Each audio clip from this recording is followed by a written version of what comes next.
আসসালামু আলাইকুম আরহামাতুল্লাহি ওয়া বারাকাতুহু। সুপ্রিয় আলোকিত জিন্দেগির দর্শক শ্রোতা, আশা করি আল্লাহর অশেষ রহমতে আপনারা সকলে ভালো আছেন। আল্লাহর রহমতে এবং আপনাদের দোয়ায় আমিও ভালো রয়েছি। প্রিয় দর্শক, আজকের আলোচ্য বিষয় হচ্ছে শতভাগ নিশ্চিত কবুলযোগ্য দোয়া করিবার কিছু নিয়ম।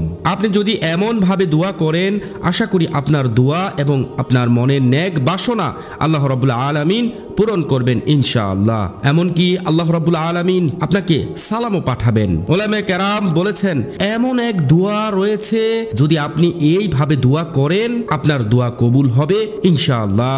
এটা খুব সহজ একটি বিষয়, কিন্তু এই সহজ বিষয়টা নিয়ে আমরা অবহেলা করে থাকি। আর এই সহজ বিষয়টি হচ্ছে দুরুদ শরীফ। হ্যাঁ, এই দুরুদ শরীফ এমন এক দোয়া যা কবুল হওয়ার ব্যাপারে সন্দেহের কোনো সুযোগ নেই, কারণ আল্লাহ ও তার ফেরেশতাগণেরা মানুষের দুরুদের পূর্বেই দুরুদ পাঠিয়ে থাকেন আল্লাহ রাব্বুল আলামিনের কাছে।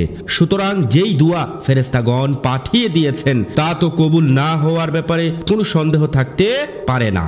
তাহলে দোয়া কবুল হওয়ার ক্ষেত্রে বিন্দুমাত্র সন্দেহের সুযোগ তো আর থাকছে না। তাই এক বুজুর্গানে দিন দোয়া করার আদব শিখিয়েছেন। ওই বুজুর্গানের শিখানো দোয়ার আদবটা কি সেটা জানা যাক। যখন তোমরা কোনো উদ্দেশ্য পূরণের জন্য দোয়া করবে, তখন দোয়ার শুরুতে ও শেষে দুরুদ পড়ে নিবে, কারণ এটা নিশ্চিত যে দুরুদ শরীফ কবুল হয়ে যায়।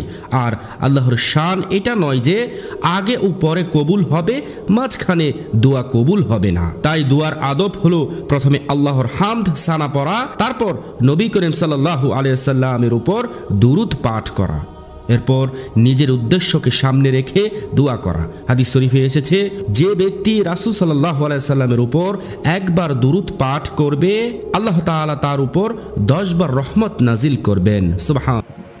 অন্য এক হাদিসে এসেছে, দুরুদ পাঠকারী ব্যক্তির 10টি গুনাহ মাফ হইয়া যায়, 10টি স্তর উন্নতি হয়। হযরত আব্দুর রহমান ইবনে আউফ রাদিয়াল্লাহু তাআলা আনহু বলেন, একবার রাসূল সাল্লাল্লাহু আলাইহি ওয়াসাল্লাম জনপদ থেকে বের হয়ে খেজুর বাগানে ঢুকলেন এবং সেজদায় পড়ে গেলেন। তার সঙ্গে সাহাবা রাদিয়াল্লাহু তাআলা আনহু বলিলেন, তার সঙ্গে আমার কথার প্রয়োজন ছিল, তাই আমি অপেক্ষারত হয়ে বসে থাকলাম, কিন্তু তিনি সেজদা এত দীর্ঘ করলেন যে আমি বিচলিত হলাম। রাসূলের প্রাণ উড়ে যায়নি তো? তাই রাসূলের হাত নাড়িয়ে দেখতে চাইলাম। এভাবে অনেক সময় পার হয়ে গেল। অবশেষে তিনি সেজদা থেকে উঠলেন এবং দীপ্তিময় একটা ঝলক তার চেহারায় খেলা করে গেল। আমি বলে উঠলাম, হে আল্লাহর রাসূল, আজ আপনি এত দীর্ঘ সেজদা করেছেন যা ইতিপূর্বে আমরা আর দেখিনি। এমনকি আমি বিচলিত হয়েছি যে আপনার প্রাণ চলে যায়নি তো? এই দীর্ঘ সেজদার কারণ কি?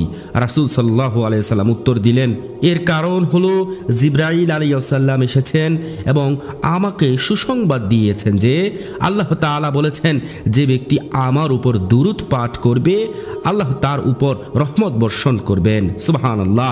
যে ব্যক্তি আমাকে সালাম পাঠাবে আল্লাহ তাআলা তাকে সালাম পাঠাবেন। এরই কৃতজ্ঞতায় আমি আজ সেজদার মধ্যে তার দরবারে নেতিয়ে পড়েছি। দুরুদের মধ্যে জিকির রয়েছে, রাসূল সাল্লাল্লাহু আলাইহি সাল্লামের প্রতি কৃতজ্ঞতার প্রকাশ রয়েছে দুয়ার ফজিলত। অসংখ্য ফজিলতের এক মিলন স্থলের নাম হলো দুরুদ শরীফ। সুতরাং রাসূল সাল্লাল্লাহু আলাইহি সাল্লামের নাম শোনার সঙ্গে সঙ্গে যে এইসব ফজিলত লোফে নিবে না, সে কৃপণ বটে।